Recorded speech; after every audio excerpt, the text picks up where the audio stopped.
boys and girls, it's Miss Annette. And Library Llama. Llama, I have a wonderful book to share with you. Do you want to read the title? I sure do. It says, Ruby finds a worry.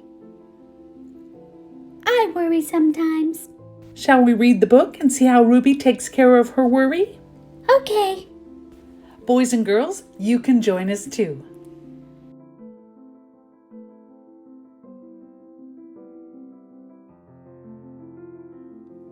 There's Ruby.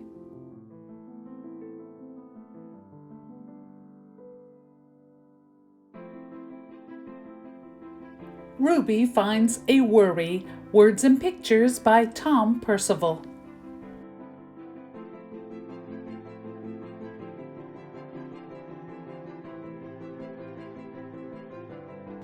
Ruby loved being Ruby. She loved to swing up high. And she loved to explore wild, faraway places. Sometimes she even went all the way to the very bottom of the garden. Ruby was perfectly happy until one day she discovered a worry. It wasn't a very big worry. In fact, it was so small that, at first, Ruby hardly noticed it. But then the worry started to grow.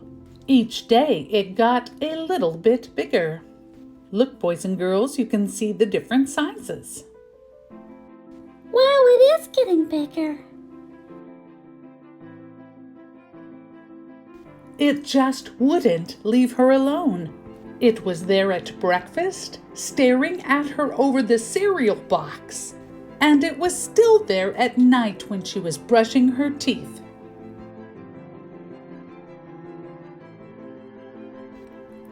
The funny thing was that no one else could see Ruby's worry, not even her teacher. So Ruby pretended that she couldn't see it either.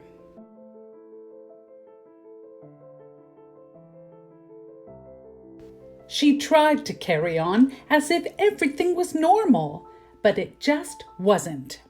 The worry was always there, stopping her from doing the things that she loved. Ruby doesn't look happy.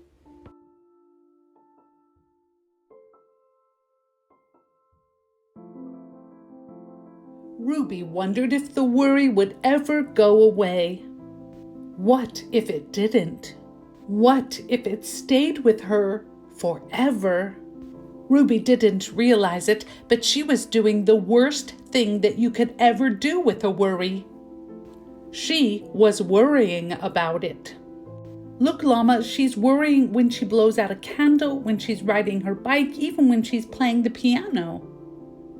That's a lot of worrying. Now the worry was enormous. It could barely fit in the kitchen at dinner time. It filled up half the school bus.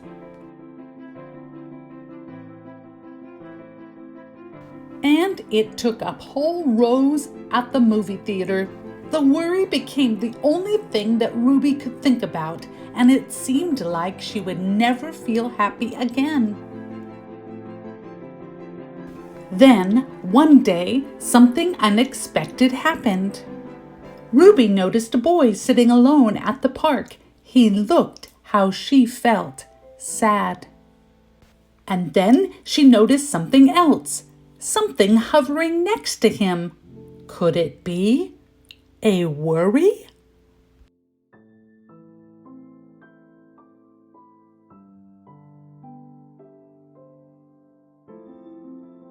It was.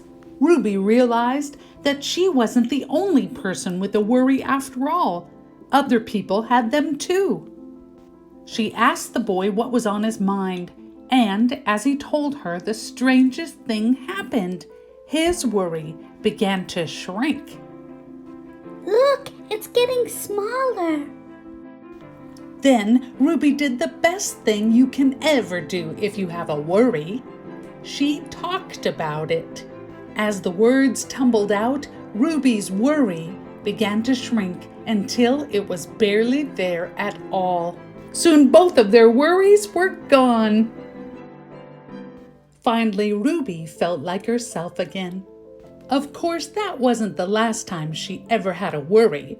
Everyone gets them from time to time. But now that she knew how to get rid of them,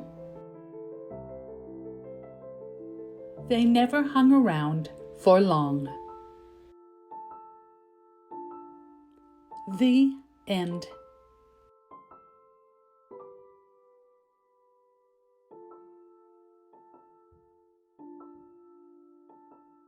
Now I know what to do with my worries. Yes, Llama, let's go talk about it. Okay.